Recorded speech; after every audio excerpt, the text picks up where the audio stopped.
Good morning, YouTube. It's Wednesday, March 5th, 2025, and welcome aboard Motor Yacht Wet Pleasures. We're currently at our home dock in Palm Beach, Florida, and as you can see, I'm in the engine room of our 1979 58-foot Hatteras Long Range Cruiser. This is part 3 of what has become a 3-part series. I had intended that our problems would have been solved in the first video, but you know this is boat life and nothing comes easy. I'm Troy and my wife is Daria. She's not here today. She's down at the Sylvester Center in Deerfield Beach getting chemotherapy for her breast cancer. To bring everyone up to speed, in the first video, I gave you the backstory on the fuel supply issues of our 46-year-old Onan generator. And in part 2, I uninstalled the electric fuel pump, which I used to diagnose the problem. Everything seemed to be going according to plan. The mechanical lift pump seemed to be working fine, but that was short-lived. So I wind up reinstalling the electric fuel pump, and while looking at doing the wiring for a permanent install, I found a severe fire hazard. The insulation on the wires going from the generator windings to the control panel had severely deteriorated, exposing bare wire. Well, we replaced all those wires and added an external terminal block. So far, here's what we got, folks. That's the external terminal block. There is obviously the control panel. So the wires come out the back of the control panel up to this side of the terminal block, and then the top set of wires run down into the sleeve, around the back, and then to those terminal blocks. Everything's running, but we got to figure out how to put the electric fuel pump in line. What I've done so far is I've mapped out each of these terminal blocks to find out, with the engine not running, does anything have power or battery voltage. I've mapped everything out, and it's terminal 8 that has battery voltage when the generator is not running. So that's the circuit I'll hook up for the priming with a switch. And then I mapped out the rest of the terminals to find out when it's running.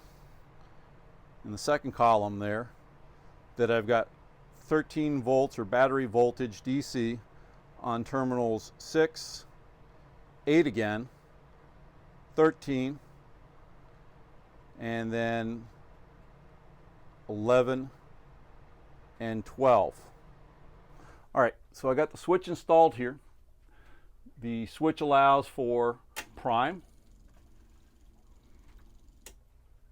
off, or the run position. Now the fuel pump's only going to get power in the run position when the generator is actually running. So let's go ahead and prime it a little bit.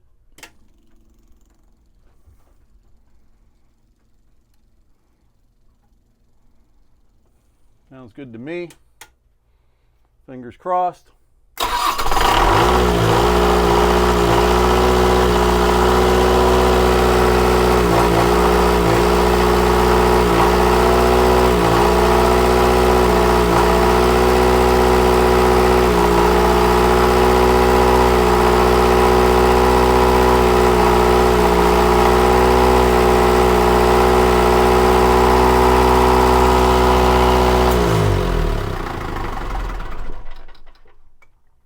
Stops, still in the run position, but the electric fuel pump's not running.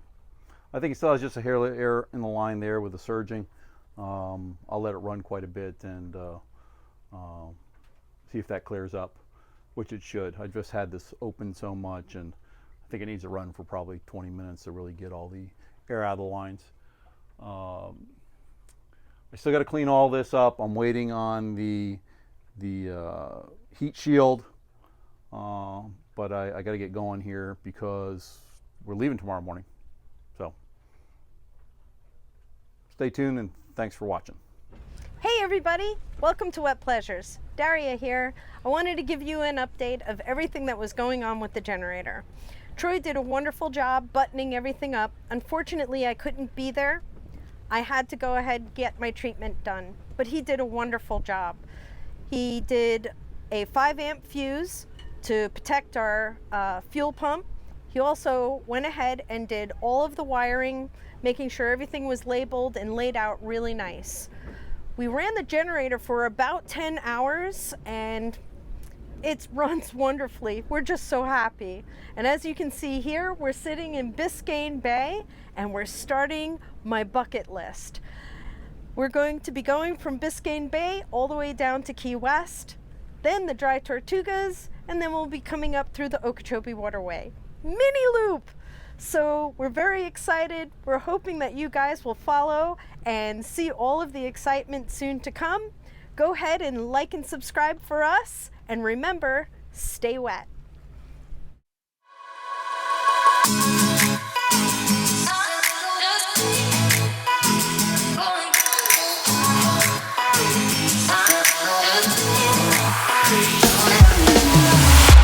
Don't care what they say.